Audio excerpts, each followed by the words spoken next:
So today we're going to talk about close quarter combat, or close range fighting, also known as trapping range. Would you put your hands up like so? In trapping range, there's relationships of arms. One relationship would be something that looks like this. We're doing battle, our outside arms are connected.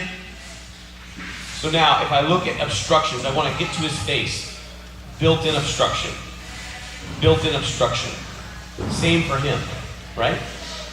If I take one hand, I move it to the inside. I have no obstruction. He has no obstruction. I have obstruction. His forearm has an obstruction. We're neutral, but we both have a problem or a benefit, right? But we're even. I have two on the inside, no obstruction. He has two on the outside. He has two obstructions. Do you see the beauty of this position? The beauty of center line is I have no obstructions and he has two obstructions. We like the center line. So in battle, this is even, no benefit. Even, one benefit each. Not even, two big advantages, zero. Same on the other side.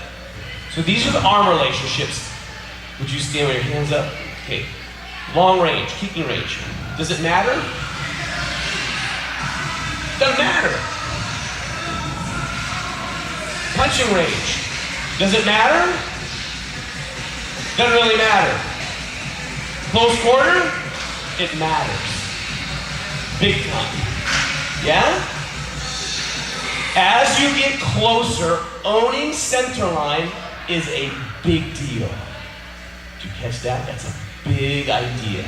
As you get closer, owning center line is a big deal. Oops, sorry. Stick a finger in the nostril always helps too. Our natural posture, one hand in front of the other, is an attempt to occupy center line before we get close range. So that I'm already owning the center line, so when I go forwards, I'm starting with that advantage. He doesn't get to start with the advantage. So if we add the modified rolling Wing Chun punch, we're owning the center line from distance, and we're driving in with tremendous pressure, causing this person to backtrack. Would you backtrack? Until we can establish a clinch. If I hit him, great. But my primary objective with this punch is not to punch. It's weird. We have a punch that's primary goal is not necessarily to punch. It's not the most effective punch. This rolling punch is designed to get me to close range without being hit. That's its objective. If it does the objective, it did its purpose. If I happen to get him on the way, awesome. But that's not how I'm going to win the fight. So, pressure. I'm tearing into this person until I can get his head. When I have his head, hand over hand, head down, elbows together. His head is below my head. You see? Our heads are touching, no space, touching. My hips are back. What's next is elbows. Once we establish the clinch, and by the way, we don't just establish the clinch and pause. We're moving this person by their head as we go. And then once we establish this position, we play a little baseball. Pitcher, catcher, batter. Pitcher, catcher, batter. Back. How do I pitch? I straighten my arm, my bicep hits his face, launches him away. The catch is already established. The hit hits. Back to the clinch. Pitch, catch, hit. Back to the clinch. Never multiples without a clinch. Why? He'll leave. I might get him on the first one, but he's not sticking around for another one. Unless he's back in the clinch. Does that make sense? All right, with a partner, Wing Chun punch. So you can get to the clinch. Establish a clinch, elbows together, hands, good posture, head touching, pitch, catch, hit. Pitch, catch, hit. Do a couple. Do not hit each other in the face with your elbows. We gotta have a little margin. It's pretty easy to have an accident, and accidents in this case are a big deal. These are like the nuclear weapons of combatives. Of empty hand strikes, these are big deals. that make sense? So you cannot goof up. Do not goof up. So in this series so far, there's a lot of details, and I told you all the details, but I didn't tell you why. So now you're trying to just do it, in essence, with no bearings, and just do the details. Now we're going to talk about why each step is important. Oh, let's talk about something else real quick, too. Would you do this with your hands? If he interlocks his fingers, can you guys see?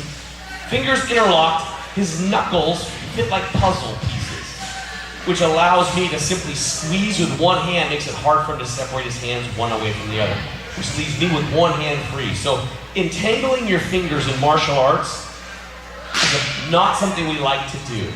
So unless there's a great reason to do it, which there hardly ever is, we encourage you not to get in the habit of doing this. Now, if I do the clinch behind Sensei Nicholas's neck and I interlock my fingers, it's not the end of the world. He's not going to be able to reach behind his head, realize that I'm doing it, and pin my fingers and have much of a benefit.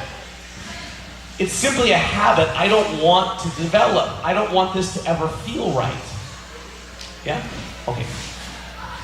Wing Chun Punch. Little knuckle is weak, big knuckle strong.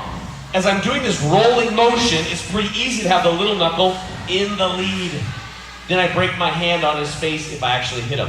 So as I'm doing this, I need to drive the punching knuckles into the lead surface of this punch. Does that make sense? So if I get him, I have more likely that I'm going to not break my own hand. The fewer punches needed to get to the clinch, the better your entry. So if I do 80 of these and I chase him around the room and I finally run him up against an obstacle and then I clinch, I'm not very good at it. If I go one, boom, on it, I'm like a pro. My pressure is amazing. My entry is amazing. The goal of this is to get to there. The faster that's accomplished, the better, right? This is an entry mechanism, not a fighting mechanism. Entry mechanism. Get to here as quick as possible. Elbows should touch. Why? What do you think? Yeah, so look, if I don't do that, he just puts his head down, he's out. Now, if he wants out and he just drives his head down, he'll break my elbows apart. I can't hold his whole body with the elbow pinch. So if he wants to go down, he'll go down, but it's an early warning system. If he goes down and he splits my elbows, I'm onto him right away. I can feel it. What's my biggest risk if he goes down? Okay. Legs. If he goes down, I'm tackled. He's into my legs, right? So the early warning system, when he breaks it, tells me, protect my legs. How do I protect my legs? Drop down, please. Shoot my legs back. Sprawl. That make sense? Okay, so that's why we connect elbows. That's why we overlap hands. So we're in this position. Once we're here, why should heads connect? One. Headbutt. If I'm like, gotcha, and he just simply drives his face into mine, he hits me with a devastating blow, and he takes advantage of the position, right? If our heads are glued together, he cannot create space to hit, meaning I am not going to receive a headbutt. Does that make sense? Why are my hips back? Why don't I stand this way with good posture? Right? Yes. If he grabs my hips, he'll push with his head, pull with my hips, and he'll suck me underneath him. Right? I cannot let his arms capture my hips, so my hips are back. Cannot get my hips. Does that make sense? Okay, let's go this way, touch.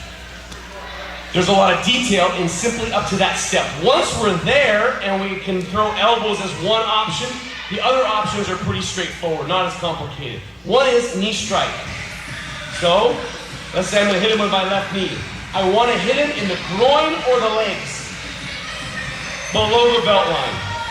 So, if I hit him in the body, it would be effective. If I hit him in the face, it could work, no problem, fight's over.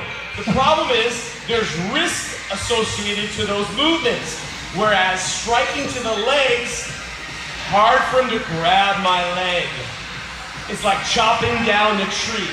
So I strike my knees into his legs and groin, making it hard for him to catch. Because if I go like this and he grabs my leg, things are about to change for the worse, right? So I've got this as an option, this is an option, legs. Finally, the final move is a headbutt. I'm doing the headbutt to him. So I need to bring the top of my head under his face by dropping into a horse stance and extending my arms. From here, the rest is hopefully common sense. I make that connection happen. His face, top of my head, it's my body weight that does the work. If he's in this forward-leaning position and I've got my body weight pulled on his head and 165 pounds drops out of the air tugging on his head's going forward. That creates the power. I do full extension and I make sure we do not hit on the head. Does that make sense? So we have Wing Chun punch, clinch, elbows, knees, headbutt. Let's make the headbutt the last move, and it doesn't have to be, but in class it has to be. So we all know when we're done. We get hurt when there's an accident. When we're synced up, we're safe. So if the headbutt's the end, then we can kind of go, okay, there's not one more coming. Okay. Let's talk about the elbows again for a second. So once we establish the clinch, you guys ever hit your funny bone on anything? Hurts, right? It's not just a hurt, it makes it so you can't use your hand for a moment. So, if I don't pinch his head stays closed, and I try to elbow him in the head, the only way I can do it is by the inside elbow, which is where the funny bone is located. So if I do the elbow and his head is close, I cannot elbow him effectively. I must get his head off of my chest, which is why we do the pinch. And the pinch is like hitting him with my bicep. I want to go pop with the bicep. That sends his head. And now we're at a distance where I can line up the elbow correctly. Does that make sense? Thanks. Oh, one more thing. If when I do the pitch, I'm like, you're in. And I'm gonna do you in. And I wind this elbow like this, what's he gonna do? Right? I open up the window too big. So I'm gonna drop a nuclear bomb on his face. I don't need to drop a great big one. I don't need to find the biggest nuke in my arsenal to blow up his face. Any nuke will do it. This is a nuke. Any nuke will take care of his face. So I don't need to make it a big one. Boom! Pitch catch, the elbow does not load, it just goes, right?